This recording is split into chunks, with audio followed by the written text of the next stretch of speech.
All right, good afternoon, everybody. My name is Can. I'm with Lyngso here, and we've got Kathleen and Lisa Putnam from the Master Gardeners, and this is our monthly talk. Today's going to be about citrus tree care.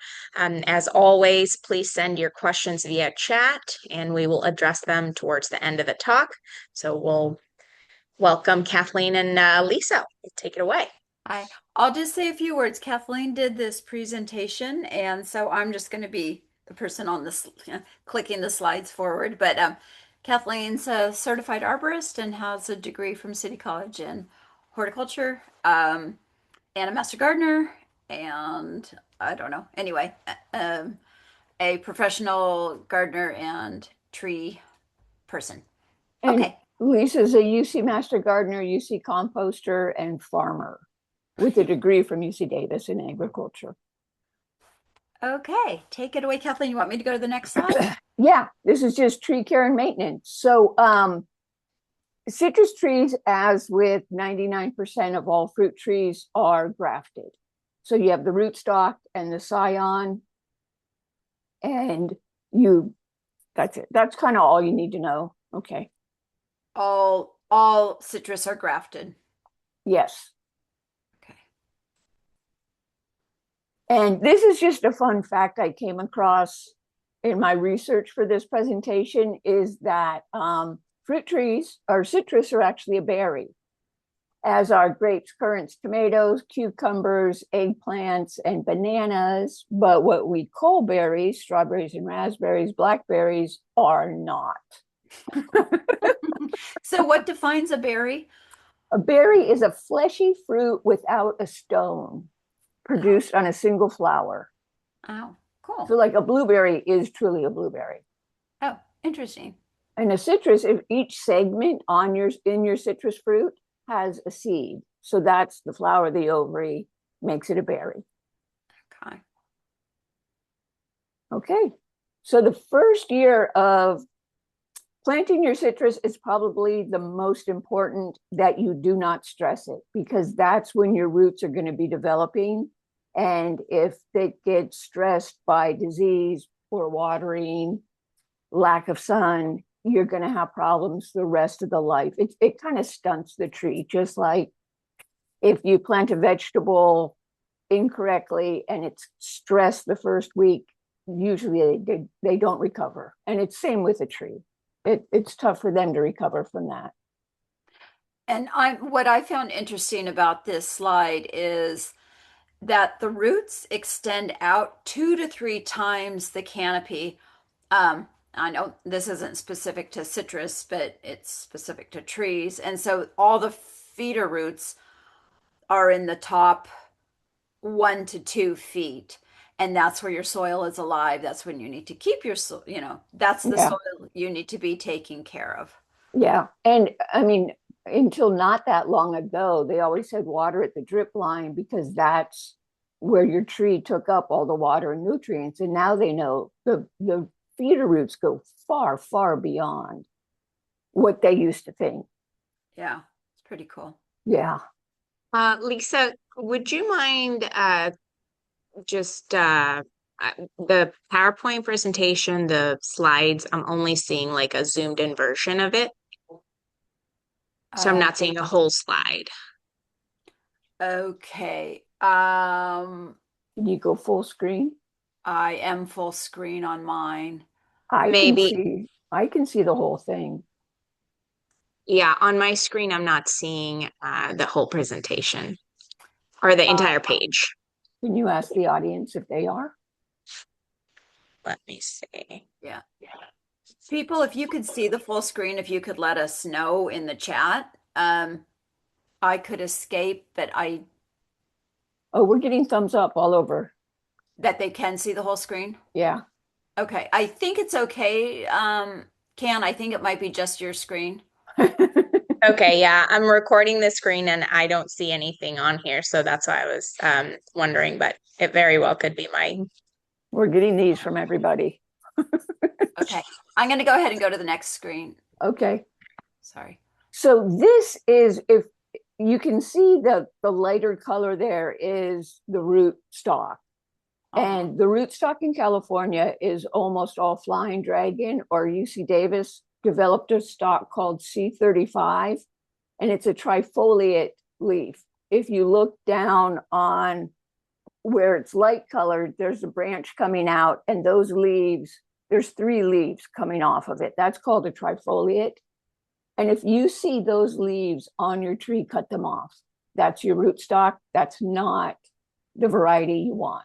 Yeah. And when Kathleen says cut them off, she doesn't talk about the leaves. Cut that off at the base, at the stem of the tree. And also you'll notice gigantic thorns on the trifoliate that you won't have otherwise. Yeah. And so this is just a closer example that shows the one in the middle shows the big old thorns. The one on my right shows the trifoliate leaf.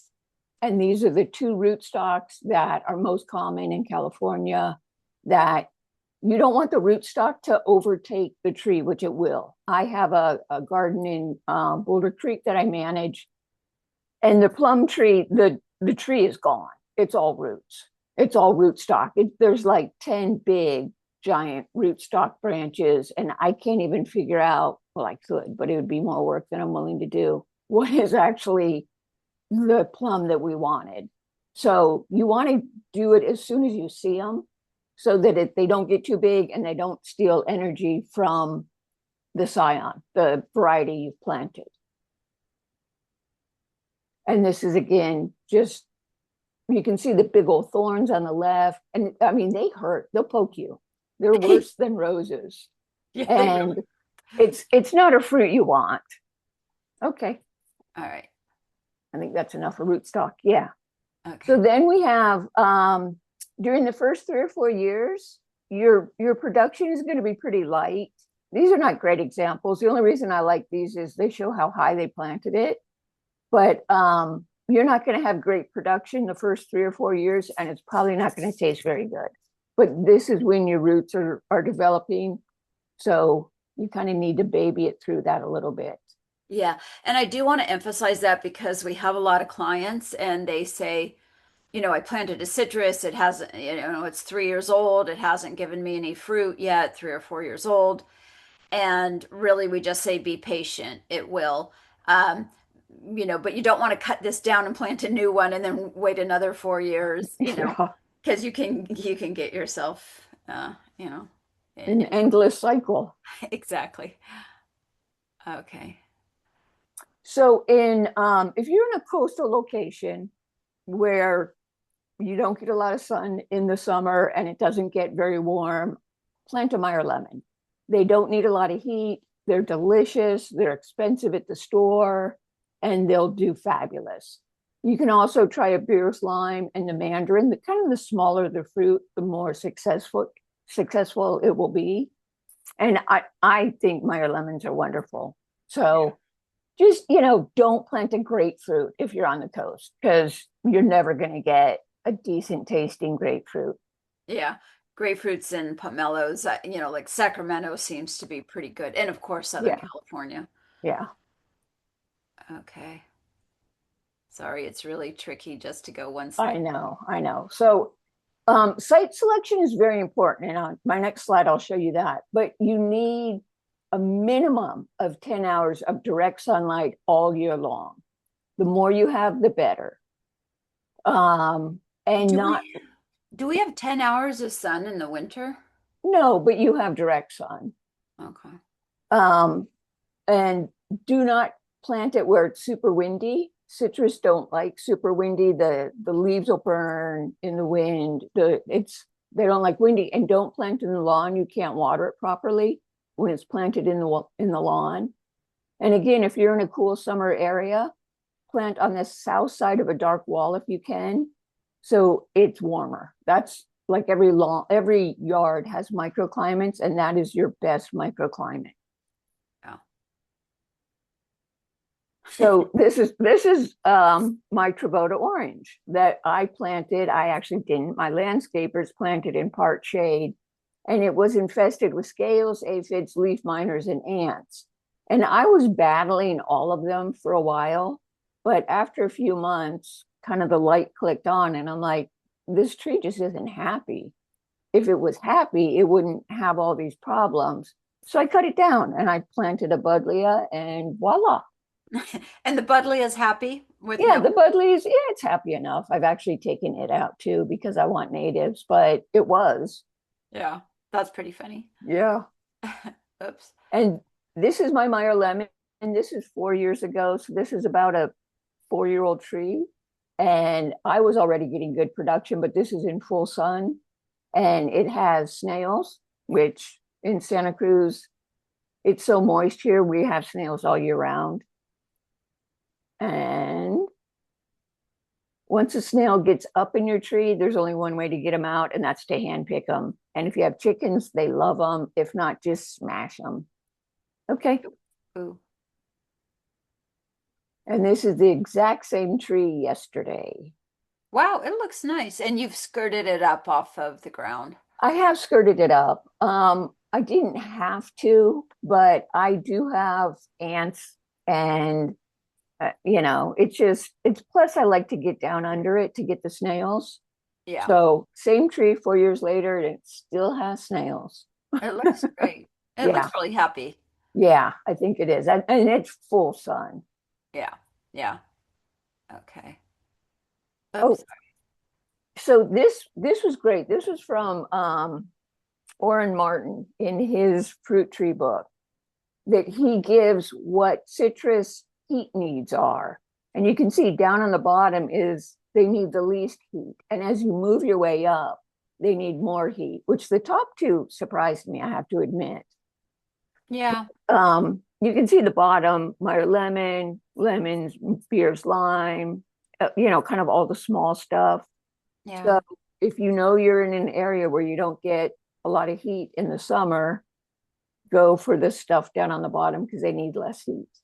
Yeah, I'm surprised with the limes at the very top. And Orrin Martin, so people, he's a professor at UC Santa Cruz, so it's harder to grow citrus in areas like cool, wet areas. But so this, I'm sure it's from the research he's done.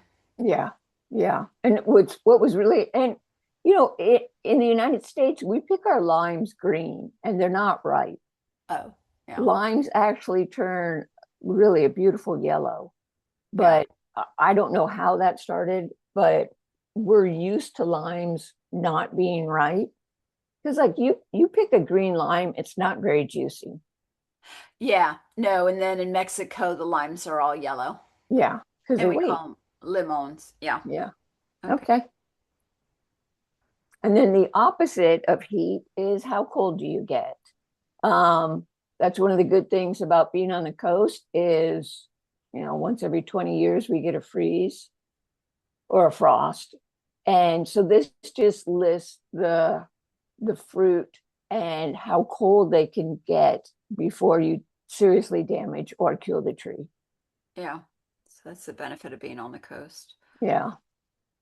All right. Sorry. There we go. Sorry. And if a freeze is predicted, and usually when you're going to get one, water your plant really well 1 or 2 days before and cover it with a frost blanket. But do not tie the frost blanket to the trunk, because all the ground heat is then going to not benefit the tree. It's going to go out around the blanket.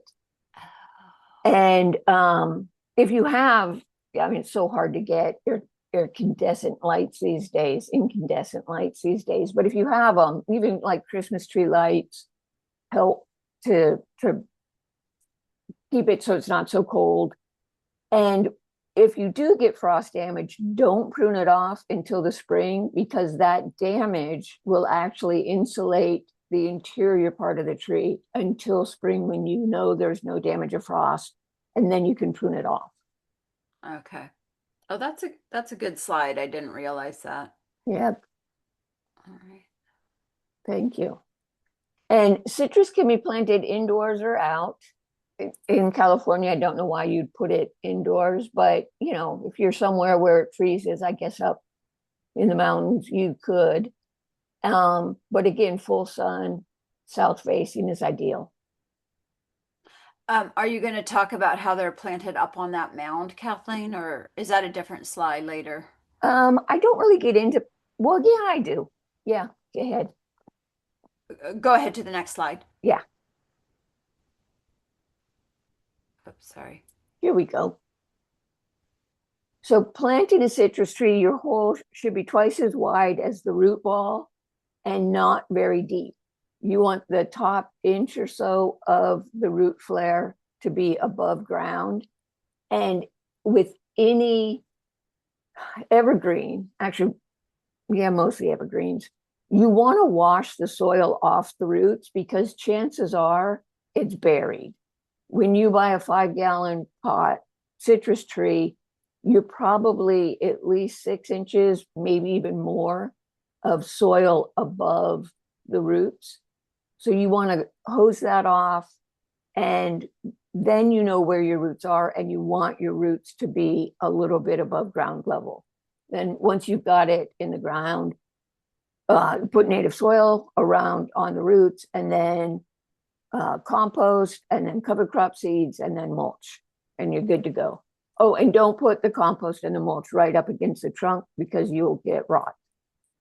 And I'm just going to emphasize, because Kathleen, so when you plant it, when she says put native soil, that's the soil that you're planting it into. That's the soil that you have in your yard already, because that's what's going to encourage those roots to go out into the soil you already have. So that's why you don't want to amend the hole. The other thing I noticed with this particular tree, it's wow, it has a lot of roots bunched up. Yeah. And it looks like right above the root flare, it had a trifoliate. My guess is it had I have some kind of sucker. a sucker below the graft union, which you can see is higher up. And so they obviously cut it off before they planted it. Yeah. And if you see circling roots, actually the best thing when you buy your tree at the nursery, pop it out of the pot. And if you see roots that are circling around the pot, get a different tree. Yeah. Oops. Sorry. That's okay. I understand. It's just touchy. Yeah. There we go. So after you plant, you want the upper surface of the root ball exposed, and you want to water that root ball thoroughly and keep it moist for probably at least a month or so. And you want to control weeds by hand weeding or mulches. I just use mulches, and I cover crop, which we'll get into that. A couple of questions, Kathleen. Yeah. I see that they put the citrus pretty close to the lawn, and so Yeah. it is going to get that when they water their lawn 3 times a week or however often they do it. I mean, that isn't how your citrus wants to be watered. No, I get into that. Okay.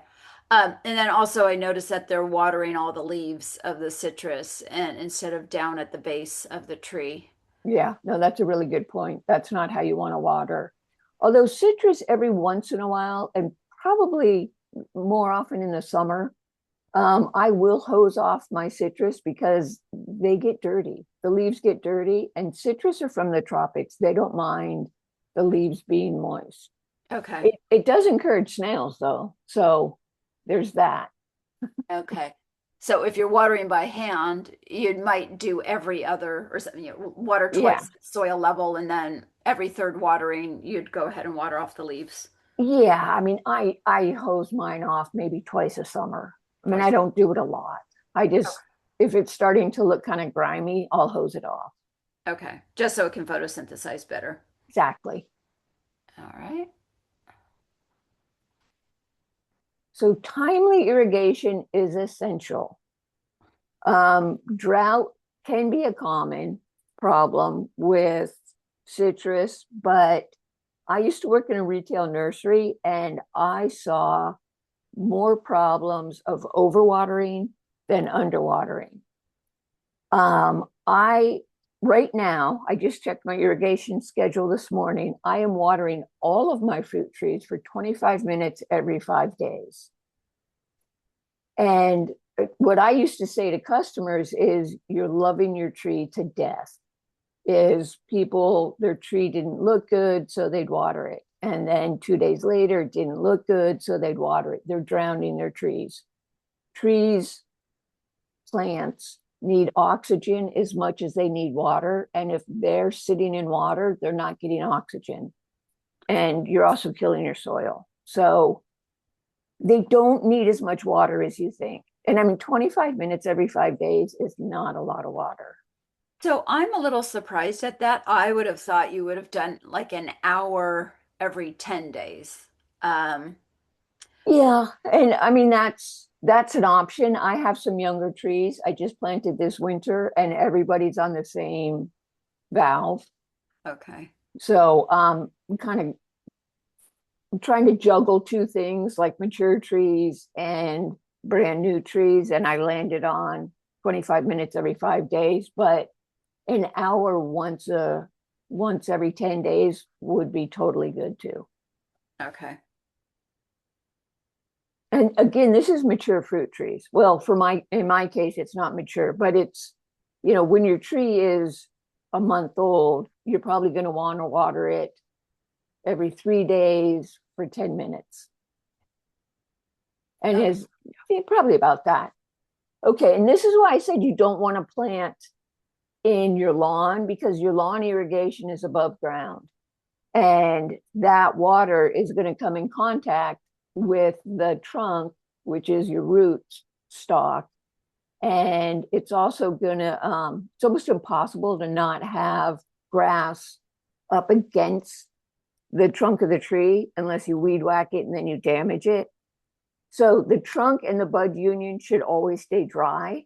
So you don't want to plant in your lawn for two reasons, actually. You don't want water like a lawn irrigation is, and you don't want to water it as much as you would water your lawn. Okay. Sorry. So this is a great rule of thumb. And when I worked at retail nursery, we had all these water meters and, for $25, and they don't work. So the best way to check your water is with your finger, and just kind of dig down with your finger a little bit and see, is it still moist or is it dry? If it's dry, water. If it's moist, don't. Okay. And or you could just go down with your hand soil knife, yeah, or soil knife. And do you want to see if it's moist like 2 feet down? No, I wouldn't worry about that, because gravity, if it's dry 4 inches, I'd go ahead and water, because most of your roots are in the top 6 inches. Okay. So I'd go ahead and water if you're dry 6 inches down. Okay. But the main point of this is use your hand. There are moisture sensing equipments that farmers and orchardists use that are thousands of dollars that they rely on. But, most humans can, with their hand, feel soil and know whether or not it's moist or if it's dry. Okay. And moist, not like dripping water when you feel it. Mm-hmm. Like a well wrung out sponge. Yeah. And so this is really cool about citrus. This is the only fruit that I know of where the tree will actually pull water from its fruit when it's water stressed, if it needs water. So if you are getting fruit from your tree and it's beyond 4 years old and it's dry inside and the fruit's not juicy, you have a watering issue. And it's not necessarily, the issue isn't necessarily you're not watering enough, you're not watering properly. So you have to be consistent. Citrus really want their watering consistent.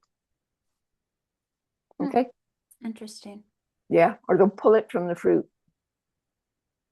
So citrus, a lot of people want to prune their citrus. You don't need to. You can. The growers do, because it's easier to pick. And I just love these tractors that prune like that. It's horrible. And I would hate to own one of those things, but it just fascinates me.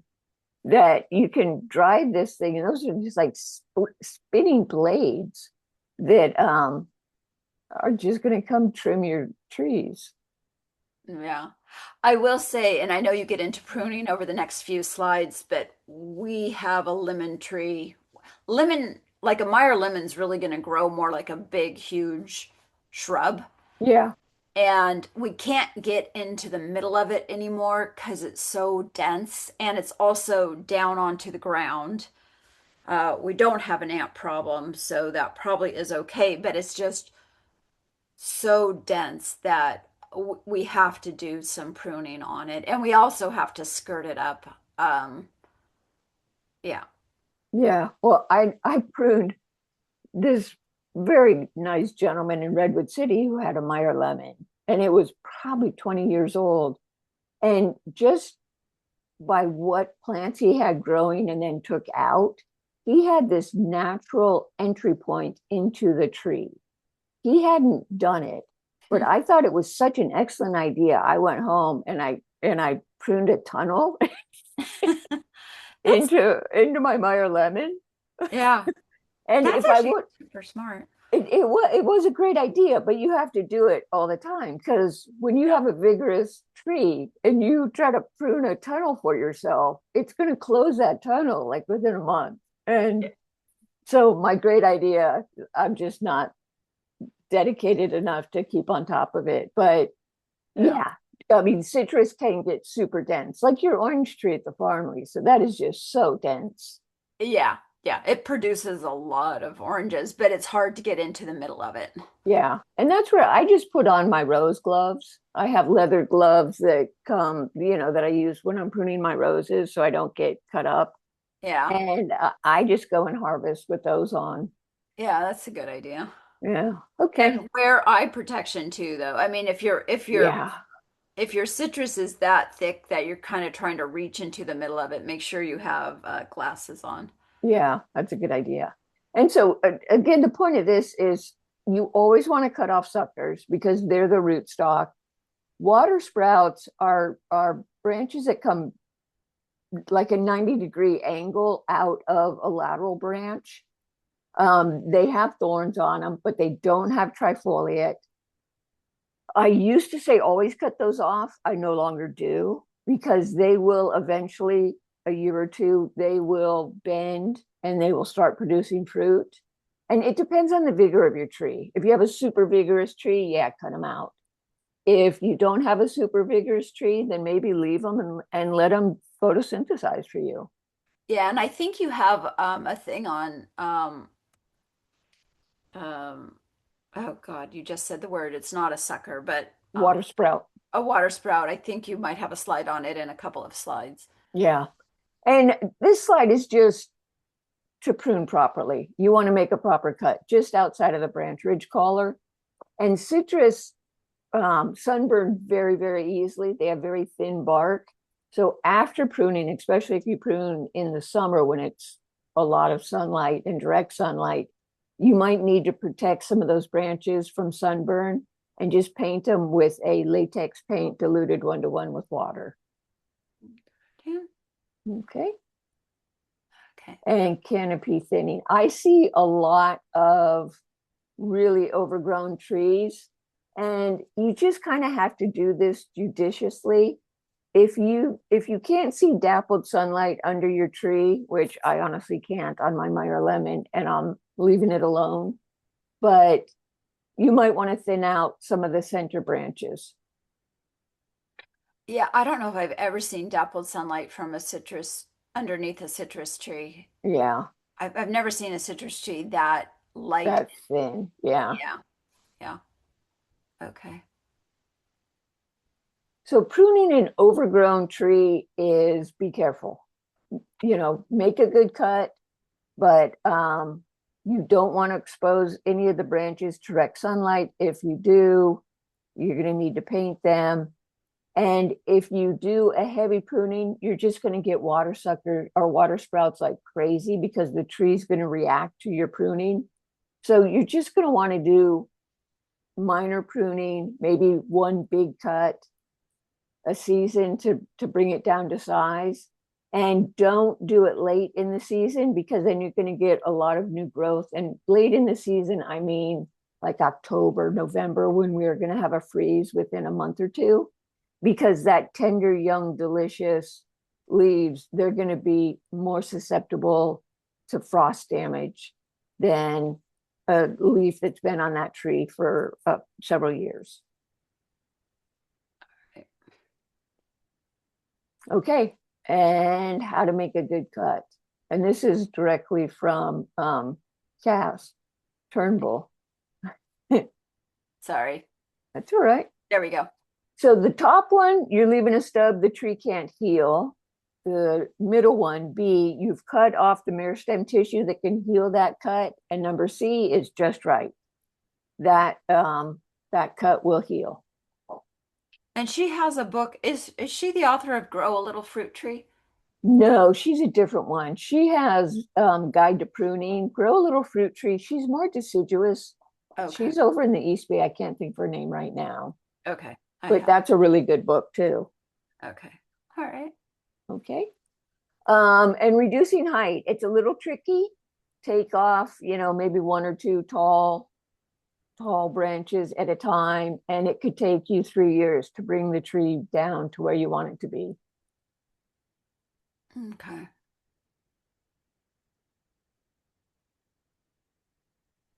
Okay, benefits of mulching. I love mulch. In fact, the other day, I have all these ornamental grasses growing everywhere in my backyard, and I'm just cutting them off at soil level. And then I take it and I hold it in my hand really tight. And then with my pruners, I cut them into pieces all over my yard Yeah. because it's free mulch. Yeah. But Yeah. UC Irvine is the big UC research into citrus because they grow so many down in Southern California. And they have done studies on mulch down there. And navel orange production increased by 25%, and they use less water by mulching. Wow. Yeah. Are they growing cover crops also, Kathleen, or just mulching? I did this presentation. I don't know. Okay. Okay. They might be by now, but I don't know. Yeah. Okay. I've just heard from more and more gardeners that in vegetable beds that they're not getting the production they want unless they cover crop. So Yeah. cover cropping is so crucial for production. So just wondering if it was the same in citrus. Yeah, probably is. I don't know if they've done that research. I don't know how progressive they are down there. Okay. All right. Here we go. There we go. Okay, alternate bearing. This is also from UC Irvine. Certain trees, especially Valencia oranges and mandarins, will have a very heavy crop one year and the next year next to nothing. And they have been trying to overcome this like every way they can think of, and they haven't yet. So interesting, and I don't want to confuse people, but so this is not because deciduous stone fruit does the same thing, a deciduous tree, but that you can control more with thinning the fruit, and with citrus that doesn't you don't thin citrus. No, and even if they did thin it, it didn't make a difference. Okay, interesting. That was probably the first thing they tried, but they've tried all kinds of stuff and they haven't been successful. And they've been working on it for, I think, 25 years. Wow, that's interesting. I noticed that we have the huge orange tree at Mission Farm, and it alternate bears. Yeah. Is it a Valencia? I think it's a Washington. Oh, Oh, it could be Valencia. I don't know. Okay. fruit drop. 5% of your blooms will become mature fruit. When I learned that, I was like, holy smokes. And the one on the right that's more frost damage by all that fruit dropped. Yeah. But you are going to see a lot of little fruits on the ground, and that's totally normal. It's just the tree saying, I can't produce all this fruit. I'm going to drop it. I think this is a little bit misleading, this slide right here. Yeah. Those are mature oranges that weren't picked on time. Yeah. And so those are still delicious and edible. But when you're saying less than 5% of citrus blossom, I do notice the blossom of my fruit, of my tree will come off, but it's before it is even started to form a fruit. Yeah. Um, I'll get a lot of little, you little know, tiny. yeah, like half-inch fruit that they just drop. It's Interesting. almost like the June drop, or yeah, June drop of apples. But Yeah. Yeah. yeah, a lot of citrus don't, they just can't bring it to harvest. Yeah. Well, they do have a lot of blossoms, though. Yeah, they do. Okay, and the first few years of your fruit tree probably isn't going to taste very good. It's going to lack sweet flavor and it might have a bitter taste. It could also be you're picking it too early. That just because the oranges on your tree are orange does not mean it's ready for harvest. It's actually dependent on the heat cold cycle of the days, is why citrus put color on. It's not their ripeness.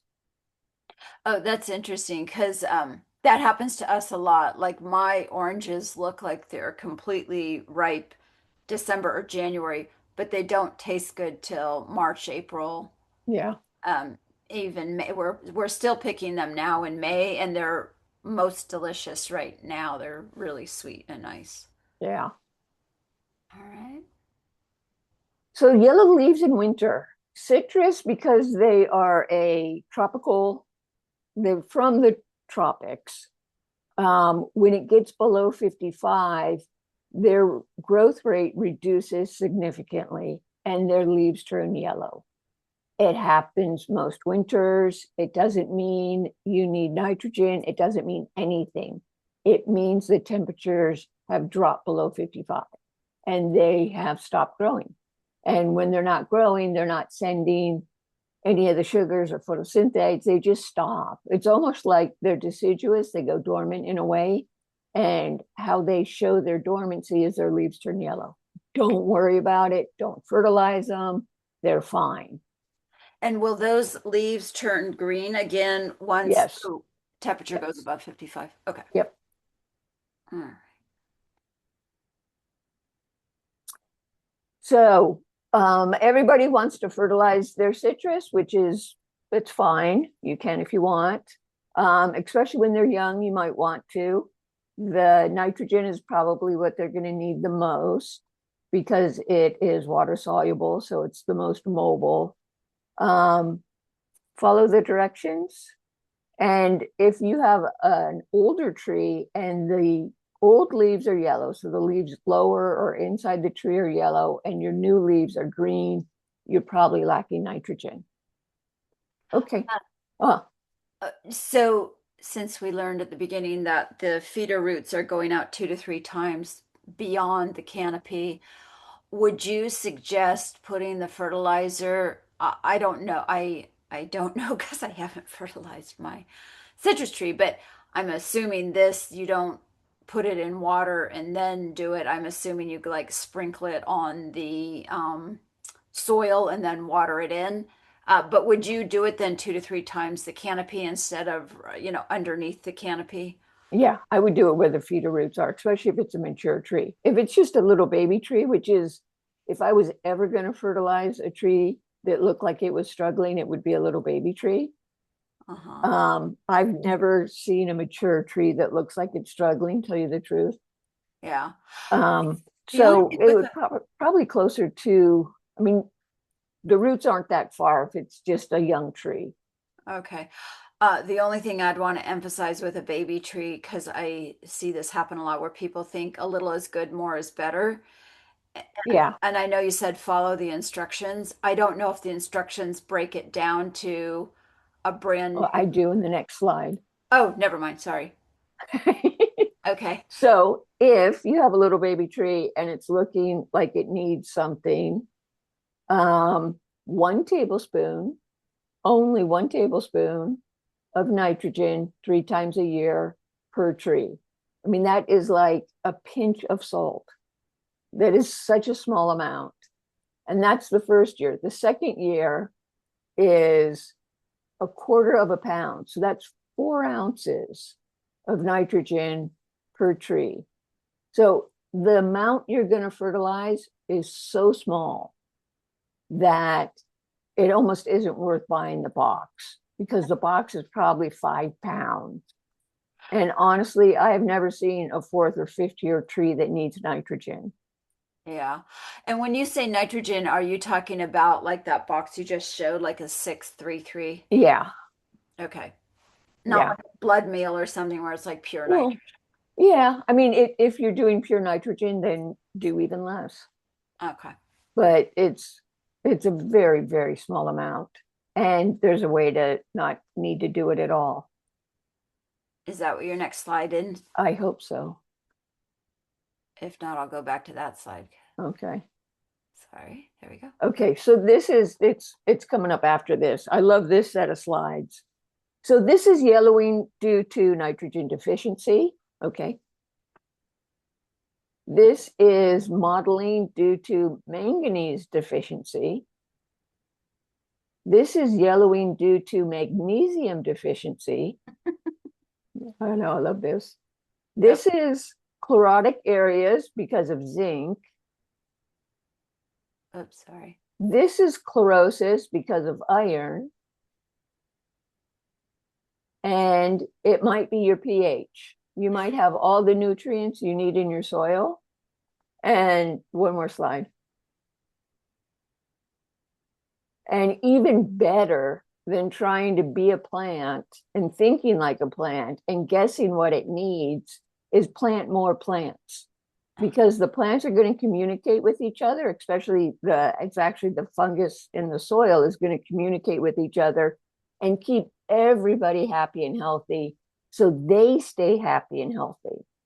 So the answer is quite simple. In order for trees to produce new wood from soluble carbon, they must be living and covered with green leaves. In order for soil to produce stable organic matter from soluble carbon, it must be living and covered with green, actively growing plants. That's the only slide I will ever read verbatim, but this is such an important concept for everybody to get, is your leaves are photosynthesizing. They're taking that energy from the sun and they're putting it into the soil and they're sharing it with each other. And the more plants you have, the more sharing is going on and the healthier everybody is. So is there a certain cover crop mix you... Yeah, next slide. Oh, sorry. Come on, there we go. There we go. So benefits of cover cropping. And this is just a short list of them, but these are like the big benefits of cover cropping. It'll improve your physical properties and structure of soil, increase organic matter, protect the soil, improve water infiltration, cycle and sequester, blah, blah. You guys can read all that. The ideal cover crop mix is 60% flowers, 40% grasses, and if you must, 1 legume. You can cheat on the legume a little bit, especially if it's like a native lupin or something. But, you know, in the old days, they put bell beans and fava beans and clover, and that was it. It was just one crop. You want a mix of your cover crop, because it's just like you want to eat a mixture of food. You want to feed your soil a mixture of food. And the greater the diversity of your cover crop, the greater the diversity of what's going on in your soil. All right. And then here's my little Satsuma, which, yeah, I had some cosmos going nuts around it. But you can see how happy. So I chopped down the cosmos and look how happy that little guy is. Yeah, yeah. Oops, sorry. There we go. So citrus really don't have a lot if they're happy. And I shouldn't say happy. If they are receiving good care, they have relatively few pests and disease problems, except we have a new disease in California. It started, I believe, Well, it started in Asia somewhere. I'm not positive. You want me to go to the next slide? Yeah, yeah. This disease has wiped out Florida citrus industry in a big way. It's called citrus greening disease. I would give you its real name, but I don't know how to pronounce it. And it's vectored by a psyllid, the Asian citrus psyllid. And what it does is it stops the tree's vascular system from working. So it can't, the photosynthesis don't get to the roots, and the roots can't give the leaves what they need, the water, and etc. So California has actually jumped all over this, and they have it down in Southern California. They've spotted a few of the psyllids in Northern California, and they've quarantined that area. But the disease itself has not been in Northern California yet.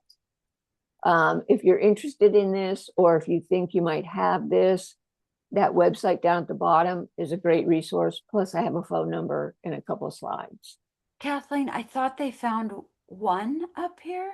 They No. might have found one. I know they quarantined Santa Clara County Yeah. and Alameda County, but I think it was just for the psyllid, not the disease. Okay. Yeah. Okay. I think that's right. Okay.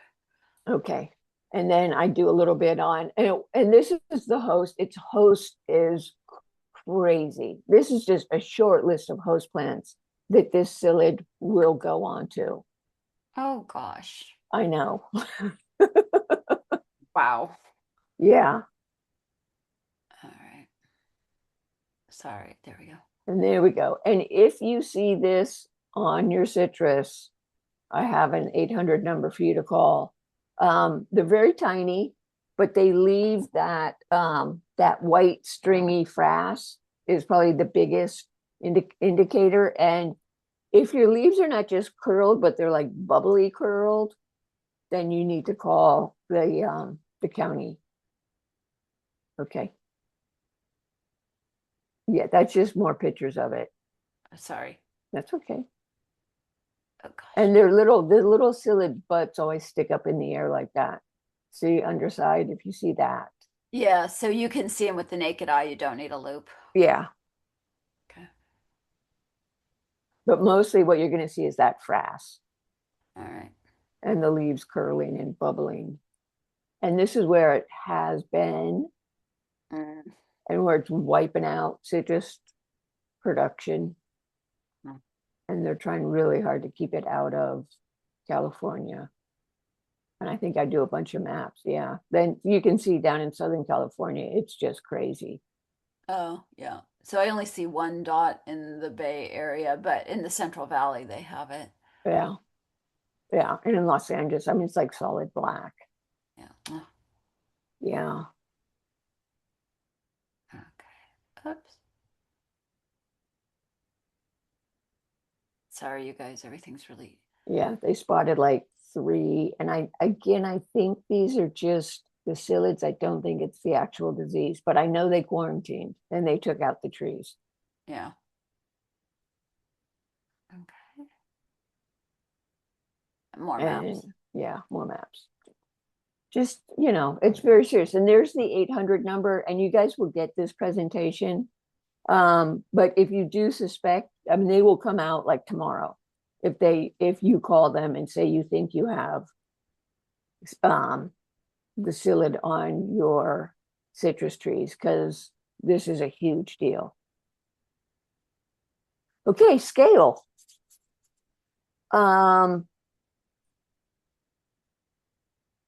If you have scale, this is funny. The Redwood City tree that I pruned, he had some scale, and he told me what was the best way to get rid of the scale.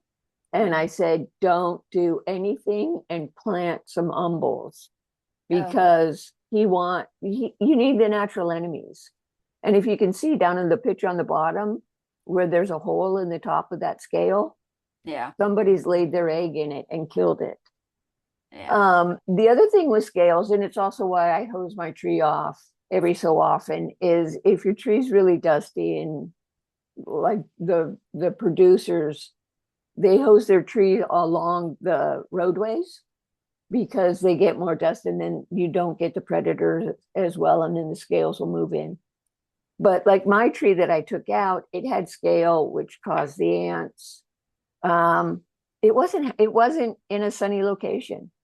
So if you have scale, I always ask why instead of, well, I don't always, I haven't learned to ask why rather than just treat what's in front of me, is to figure out what the problem is. And if your tree is in an area where it's not doing well, you're probably going to have scales. Yeah. Do you ever just rub the scales off? I do, but I mean, like we were talking about how hard it is just to harvest the fruit sometimes because your tree is so dense that it's like that's not. And I mean, you could spray a horticultural oil and try to smother them, but you're just doing more damage than good, in my opinion, when you do that kind of stuff. You could try to hose it off every so often so the predators can get in. Yeah. But truly, just plant more flowers, especially umbels, because that will bring in the parasitic wasps, which will lay their eggs in the scales, which will kill the scales, and you're good to go. Yeah. Or plant your tree in an area where, in the right conditions. Yeah, exactly. And then leaf miner, if it's a mature tree and you have some leaf miner damage, it's not that big a deal. It's a little fly, lays an egg in between the layers of the leaf. It's actually pretty cool, I think. And then as that egg hatches and works its way out of the leaf, it kind of leaves this little trail like you can see in the upper corner. And then you can see that a little maggot appears because it's a little fly larva. It's not that big a deal. I don't do anything. And by the way, you can't spray because it's in between the leaf layers. So if you think, oh, I'm going to kill it by spraying, you're just hurting everything. Yeah, I mean, if it really bothers you, you can look at the leaf and see if there's an exit. If there's no exit, you can try to kill the little guy, or you can take the leaf off and put in the green bin. But there's really not that much you can do. Cottony cushion scale, I've never seen it on a citrus, but apparently they get it. Again, the only control is predators. So that's your choice. Yeah. And snails, if you have snails on the ground, you can put some Sluggo down. If they're up in your tree, there's nothing you can do or spray, or all you can do is hand pick them. You can try to clean the area under the tree so you don't have snails climbing up into your tree. But if they're up in your tree and they're mating and reproducing, and I mean, good luck. Yeah. Or I think, was it Apricot Lane? Little farm, and they let geese or something into their citrus. To eat the snails. To eat all the snails. And fertilize the ground. Yeah, I mean, think of who eats snails and how can you control them. I find if I'm walking by my tree and I see one, I take it and I smush it. But I mean, I'm not going to spend an hour trying to pick every snail out of my tree. That's just ridiculous. Yeah. Oh. Okay. Poem on tree. I am a tree with a dark green crown and a strong trunk above the ground. Not only is this poem on my level because I can understand it, but I really like the picture of the tree shows the root flare. And if you think back when you were a kid and you painted or drew trees, you didn't draw a straight up and down stick coming out of the ground. You drew a flare where the roots and the trunk meet. And that's what I love about this is that's how we need our trees to be. We need to see that root flare. Okay. There. That's it. Oh, okay. So should we open it up to questions? Yeah, go to the CR code that our QR. Oh, there's all my websites that I used. Oh, wow, Kathleen, that's a lot. Yeah. There. I hope it works. I'll try it. I'll try it right now. Can, are there any questions? There is a question from earlier in the talk, and they're asking how much water is equivalent to 25 minutes. That's a good question. That is a good question. Then they want to know in gallons. That's probably about 7 gallons. You know what? Kevin Raftery had a formula, but now I can't remember it. Yeah, me neither. He's a local arborist, but you could probably look it up, or we could look it up. But Yeah, that's with that's a deciduous fruit tree, so it's going to be a little different. But it is a good question because you really want to know how many gallons per week that tree needs. And it's going to depend on the size, it's going to depend on your conditions, it's going to depend if you're coast side or if in your, in a hot part of San Carlos. So it's going to depend on a lot of things. And I'm not going to look it up right now, but if somebody wants to email the master gardener, if you go to this QR code, um, we'd be able to at least help with some research on that. that is 6-inch. So I use a 6-inch emitter, and it's between 0.5 and 0.8 gallons per hour per emitter. So yeah, that's probably about 10 gallons. Yeah. All right. Yeah. Any Okay, other? just a comment from one of the attendees here.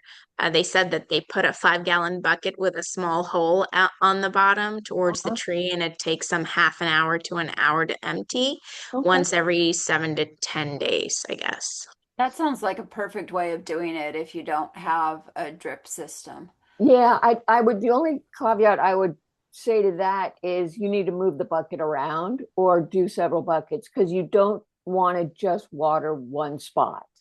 You Yeah, need to water around the tree.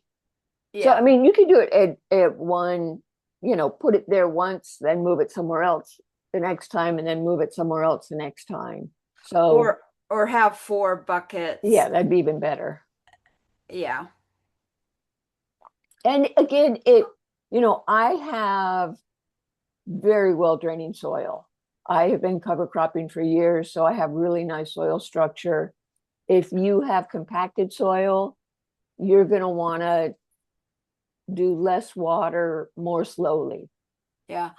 I guess the other thing, like if you don't have a drip system, you could get a soaker hose. You just need to look on the label of the soaker hose of how much water's coming out of it. There is one caveat about soaker hoses, is a lot of them are not, they have microplastics in them. Okay. Yeah, I was wondering about that. Yeah, they're not my favorite for food. I don't mind so much for ornamentals, but if you're going to be eating what you're watering, I'd be a little bit careful. Yeah, good. Yeah, good. Smart. Alrighty.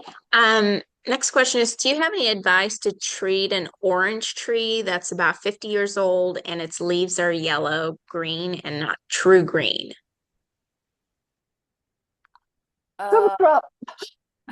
yeah, I would probably cover crop, and I might go a little bit heavier with a legume, put some veg or alfalfa or lupin or bell beans. And you might want to feed it. You might want to get that down to earth citrus feeder, and make sure you're feeding it. It's an old tree, I think you said. Yeah, 50 years old. 50 years old. That's pretty old for a citrus, Kathleen. It is pretty old for a citrus. What the first thing I would do is I would do a foliar application. Um, it, if it is a nutrient deficiency, a foliar application within a week, it'll perk up. Whereas if you put fertilizer around the base of it, it might take a month before you notice a difference. But a foliar feed, especially if it's an iron deficiency, and it's hard to know without actually looking at it or seeing the leaves. If you can see the veins of the leaves, but it's yellow between the veins, that's an iron deficiency, and you can buy a specific iron foliar product and it'll perk up in like 2 or 3 days. So I have found citrus, and it's a pH issue more than it's iron in your soil.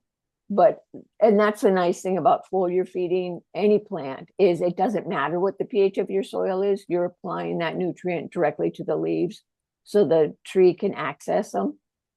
So I would start with a foliar. If it doesn't perk up, I might say it might be time to plant another tree nearby and bid this one adieu eventually, sooner rather than later.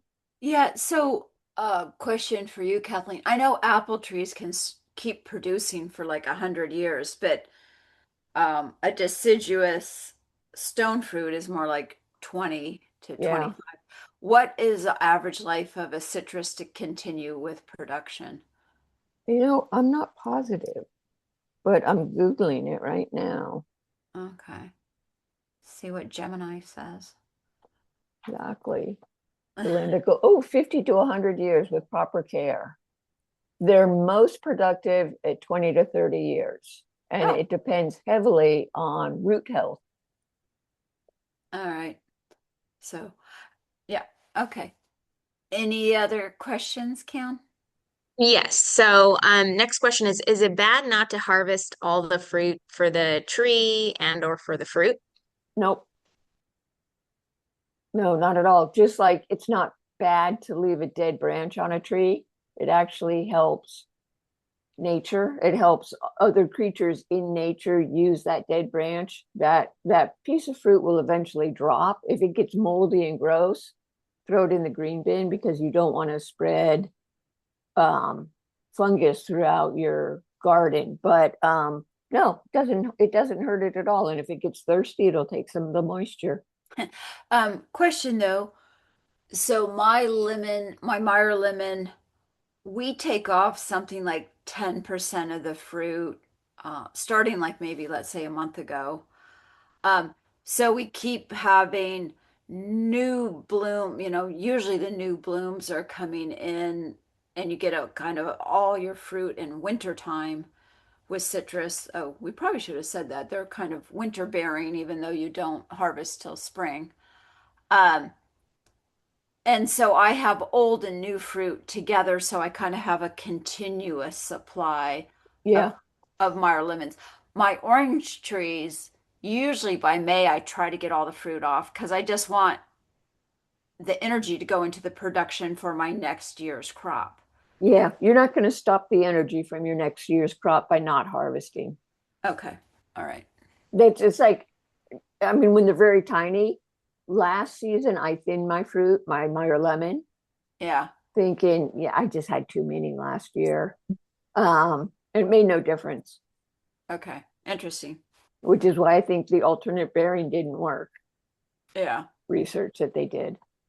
Yeah. And citrus, it's hard to prune citrus when you have fruit that's ready to be harvested, and at the end of the branch you have flowers that are going to become fruit. And I mean, it's a balancing act. How do you keep what you want? But you figure it out as you go along, and you're going to lose some fruit by pruning. You just are. Yeah. Okay. Any other questions? Yes. So, could you please explain how to identify suckers? Suckers are below the graft. You will notice it, especially on a younger tree, but citrus, it's pretty obvious where the graft is. It's usually a lighter color. Anything growing below that. And then if you're not sure, look at the leaves. And if the leaves are trifoliate, kind of like a 3-leaf clover, there are 3 leaves all coming out of the petiole, the stem that attaches it to the branch. That's a sucker, and cut it off as close to the trunk or at the trunk as you can, because that will eventually overtake the tree. And it has big, nasty thorns. But that picture that I showed you guys of the trifoliate, Lisa and I were at a school garden in San Bruno. Lisa, remember how excited I got when I saw that? I was like, oh my God, I got to take a course. picture of that. Two Yeah. women. Are you listening in your headphones or? No, I'm listening here. Oh, you might want to put Except I yourself, lost them. Hold on. you might want to We put can yourself hear on you. unmute if, can any, I think you said there's a couple more questions. I think, Yes, that was on. Sorry, I got silent. Yes. How do you treat white flies? oh, Chances are you're overwatering. That's usually what, that's usually why you get white flies. I would add a nice woody mulch on top. Lisa, any thoughts? well, with white fly, yeah, I would check my soil to make sure it's not too moist because that's, yeah, white flies is an indication that it's overwatered. Can you just spray them off, Kathleen? Spray them off and then start cutting down how much you're watering? You could try, although that's just going to make your soil more moist. I mean, they're an indicator of something. Right. And I think, at least whenever I see white flies, it's too moist, which is why I would put some mulch down. But when you spray, they're just going to fly off and come back. Yeah, I'm just thinking if you do that once to try to wash them off and then start watering less often. Yeah. Is it an indoor or outdoor citrus? They probably probably doesn't know. No, I don't have any Okay. Okay. clue Because if here. it's indoor, it's definitely overwatering. If it's outdoor, I don't know. It's Oh, weird. okay. They did say outdoor. Oh, outdoor and they have white fly. Are they sure it's white fly? Um, I don't know. Call the Master Gardener hotline. Yeah, I've seen white fly on indoor citrus. I think because it's the humidity, there's just too much moisture in the air. Yeah. But outside, hmm. Do you know if they're asking if neem oil would work? I don't like neem oil. Neem oil is also a fungicide. So it's going to damage your soil. It's going to kill the fungus in your soil that is keeping your tree alive. Um, you know, it I don't know. You could read the label at the nursery to see if neem oil treats whitefly. I would go first for how's your moisture? And how about an insecticidal soap, Kathleen? Yeah, I mean they say neem oil. Oh, do they call that insecticidal soap? Yeah, they say it's an effective organic treatment for whitefly by suffocating them. Yeah. That's what they wanted to spray in my front yard, and I wouldn't let them.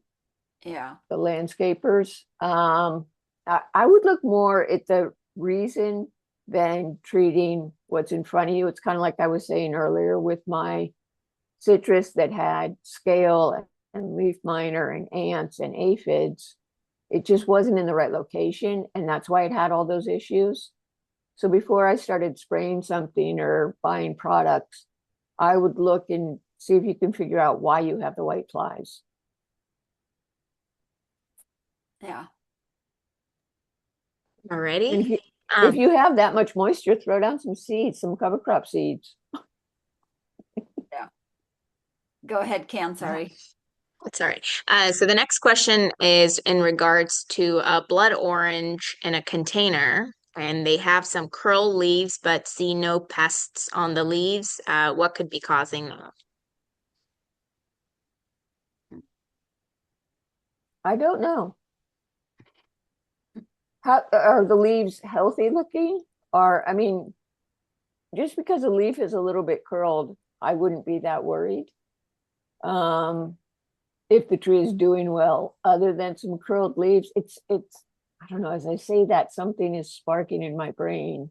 Well, you know what? Sometimes Kathleen, an aphid Yeah, can start getting on the underside of the leaves and make the leaf curl around it to protect it. I wonder, are they seeing anything besides curled leaves or just curled leaves? No insects? Yeah, they said no pests, just curl leaves. Um, are you looking it up, Kathleen? yeah, it could be water stress, temperature extremes. nutrient deficiencies or aphids or leaf miners. I'd look a little bit closely and see if you see leaf miners. But yeah, I'd look a little bit closer. And in a container, It could easily be water stress it could be water stress. and It also, nutrient deficiency. yeah, so it might need to be fed, but also in a container. I know at Filoli, who has a lot of citrus in containers, I think they do some root pruning like every 4 or 5 years. Yeah, they do. They take it out of the container and prune the roots. Because I don't know how long it's been in the container, but if the roots are just going around and around, it might not be, there might not be any like soil left. It might just be like a huge, so I guess it depends on how long it's been in the container, but you might want to take it out of the container and look at the roots and see if it's almost like girdling. Yeah, yeah. But it sounds like some sort of environmental stress. And if it has been in the container too long, you can't water it properly because those roots are unable to take up water or nutrients. But like we have a client with citrus in a container, and I fertilize them probably once a month Yeah. because they don't have access to nutrients except what I put in their pot. Yeah. Ready. All right. So this is another container question for a kaffir lime and a tangerine that they're growing in containers. Nice. Should they use cocoa chips or straw mulch to keep the soil moist? I Do you would have dogs? say, No, yeah. seriously, cocoa mulch will kill a dog. Yeah. So you want to be It's, careful with that. yeah, it's chocolate. I mean, if you have a dog that's going to get up there and eat them, I would say go with straw mulch. I would actually do whatever's cheaper, but the cocoa mulch smells delicious. But there's a ton of things you can mulch with. Those aren't the only two choices. I mean, you could also put wood chips. You could also put quarter minus fir. You could put, well, those are more, um, In a container, though, I can see you'd want to do something more attractive, which in cocoa my, mulch is fine. yeah, in my containers, even though it's not, I actually got them at Lyngso, but they're really pretty rocks. I mean, but yeah. What's the other one people, it's like hazelnut.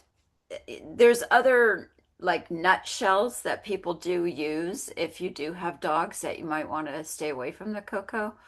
But I would say there's lots of things you can use for mulch in a container that would still look pretty. Yeah, I would use something organic though. I wouldn't go with rocks because if you put a mulch, it's going to help your soil.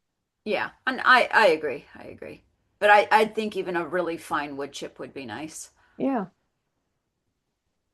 Okay. Alrighty, lots of container questions. Yeah. Do you have any recommendations for watering and fertilizing citrus in containers? Their Valentine pomelo has been sitting in the 20-gallon nursery pot it came in for longer than intended. That always happens. I know that always does. I would probably in a 20-gallon container. Well, if I would check the roots before I did anything. But most containers, if you water them until you see water coming out the bottom once a week, fertilize them probably once a month. I would think that's sufficient if they haven't outgrown the pot. If they're totally root bound in that pot, you either need to root prune them or put them into a bigger pot or in the ground.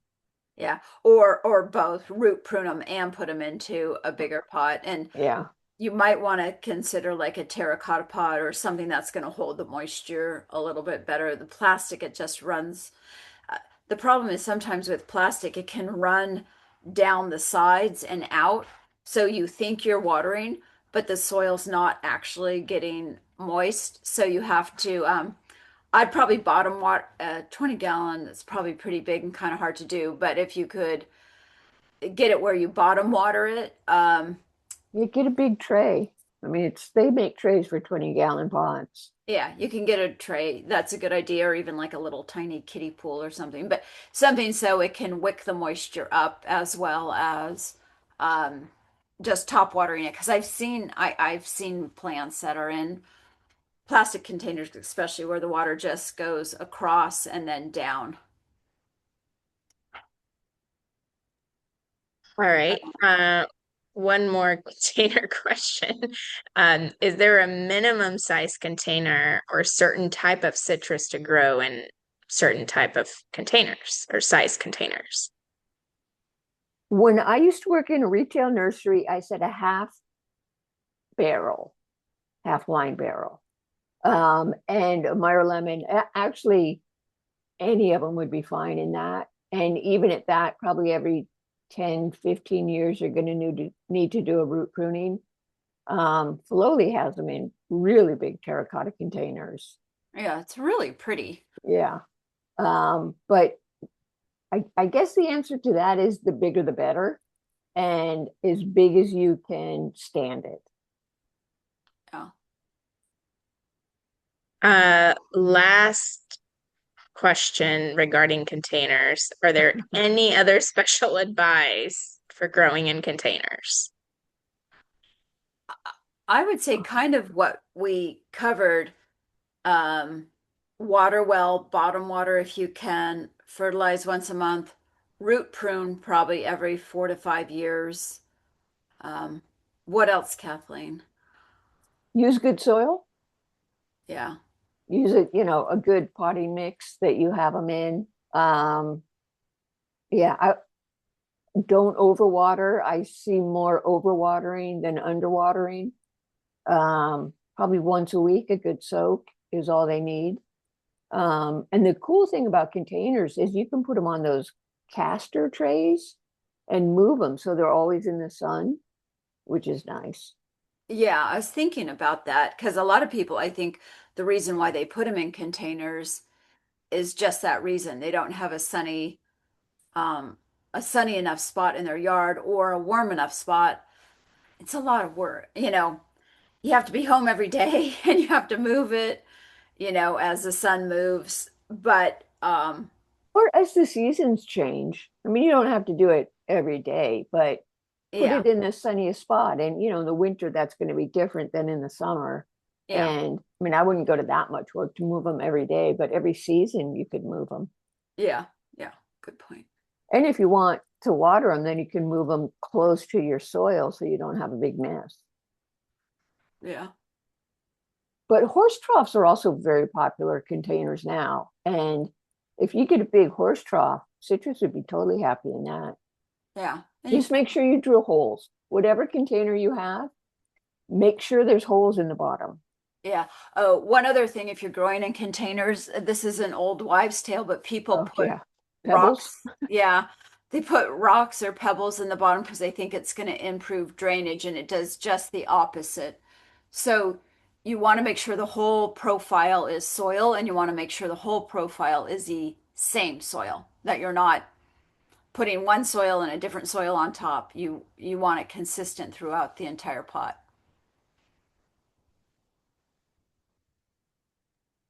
Alrighty, last question. Based on the current slide, are the master gardeners at Redwood City Senior Center on Thursdays? Is that still accurate? I believe it is still accurate. Okay. But just call that number, the 650-276-7430, to make sure. They just redid I think we're up at the top at the rooftop garden now. I think we have a new office there. But so just call that number to double check, and somebody more knowledgeable than us could answer that question. But I think it's totally cool right now because they did a rooftop garden at the Veteran Memorial. Oh, hang on. Oh, Redwood City is open. Sorry, I just got a note from a master gardener who's in the audience, and it's open from 1 to 4. So That's it? yeah, so we should change that slide.